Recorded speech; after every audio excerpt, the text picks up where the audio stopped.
Om Shanti.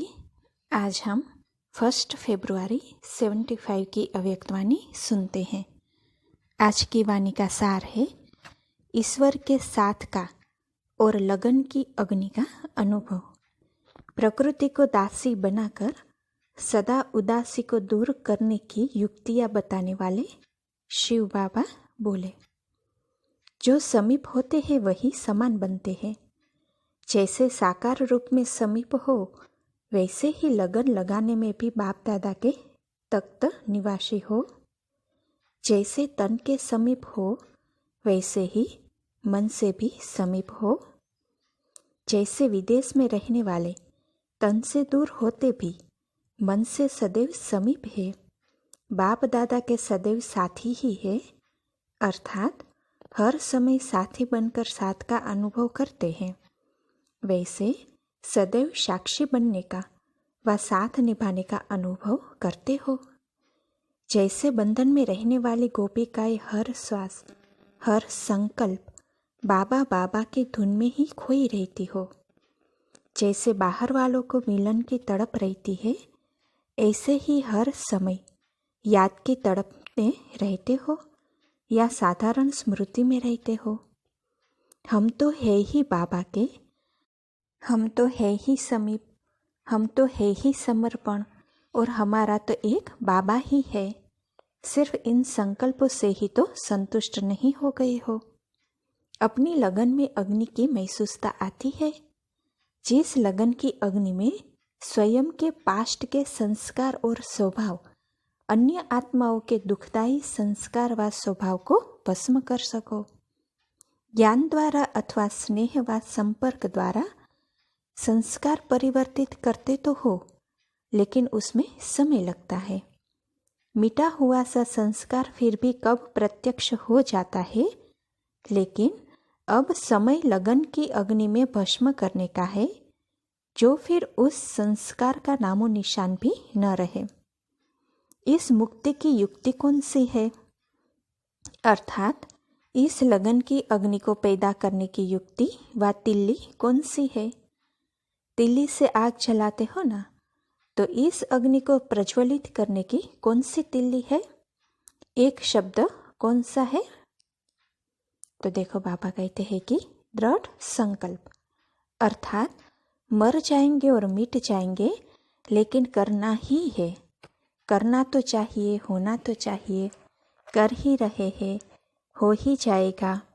Attention तो रहता है और महसूस भी करते हैं। ऐसा सोचना एक प्रकार से यह बुझी हुई तिल्ली है। बार बार मेहनत भी करते हो, समय भी लगाते हो, लेकिन अग्नि प्रज्वलित नहीं होती। कारण यह है कि संकल्प रूपी बीज और दृढ़ता रूपी सार संपन्न नहीं है, अर्थात खाली है। इस कारण जो फल की आशा रखते हो व भविष्य सोचते हो, वह पूर्ण नहीं हो पाता है और चलते चलते मेहनत ज़्यादा प्राप्ति कम देखते हो, तो दिल शिकस्त व अलबेले हो जाते हो। तब कहते हो कि करते तो है, लेकिन मिलता नहीं तो क्या करें, हमारा पाठ ही ऐसा है। यह दिल शिकस्त व अलबेलेपन के और फल न देने वाले संकल्प है। आप अन्य आत्माओं को संगम युग की विशेषता कौन सी बताते हो? सभी को कहते हो कि संगम युग है असंभव से संभव होने का। जो बात सारी दुनिया असंभव समझती है, वह संभव करने का युग यही है। तो स्वयं को भी जो मुश्किल व असंभव महसूस होता है, उसको एक सेकंड में संभव करना, यह है दृढ़ संकल्प। सहज को अथवा संभव को प्रैक्टिकल में लाना कोई बड़ी बात नहीं, लेकिन असंभव को संभव करना और दृढ़ संकल्प से करना, यह है पास विद ऑनर की निशानी। अब यह नवीनता करके दिखाओ, तब इस नवीनता पर मार्क्स देंगे। जैसे स्टूडेंट हर वर्ष की टोटल रिजल्ट देखते हो कि हर सब्जेक्ट में कितना परसेंटेज रहा, वैसे ही अपना रिजल्ट देखना है कि किस बात में चढ़ती कला हुई, किस पुरुषार्थ के आधार से चढ़ती कला हुई व किस सब्जेक्ट में कमी रही, वह पूरा हिसाब निकालो।